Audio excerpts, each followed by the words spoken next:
The Bible is very clear as to our origins. Adam was a real man, the first of men, and Eve was his wife.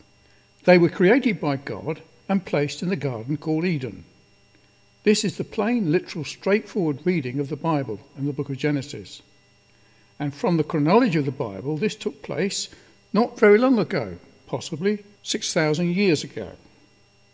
The Bible also teaches that Jesus Christ was very special, as he was born of a virgin, and Mary, the wife of Joseph, was his mother. He grew up and was a righteous man, keeping all the commandments of God. You might say he fulfilled the law and made it honourable. He was crucified and died, but on the third day he rose from the dead and was seen of many, including his apostles. After 40 days he ascended into heaven, and his apostles saw him go.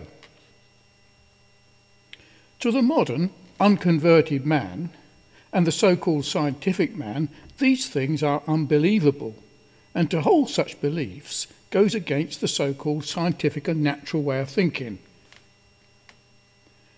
When a person has experienced knowledge of God in and through the Lord Jesus Christ, they are able to believe all that God says, even as Abraham believed God. When he offered up Isaac as a sacrifice, he believed God would raise him from the dead if he slew him, in order to fulfill the promise God had made to him, that in Isaac should all the seed be blessed. And it is written, God counted it unto him for righteousness, an act and deed that to the natural man it could not possibly happen.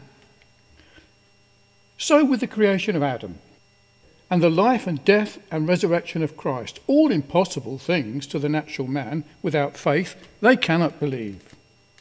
Saving faith in the Lord Jesus Christ involves believing all that the Scriptures have spoken about and teach, even as Jesus and his apostles believed in the first man Adam and the global flood of Noah. Faith will reason, let God be true and every man be a liar. It is my belief that a man who cannot or will not believe these things just mentioned is not possessed of saving faith, but rather a speculative knowledge of things. A study of the 1925 Scopes trial and those points raised and addressed by William Jennings Bryan will help in this matter.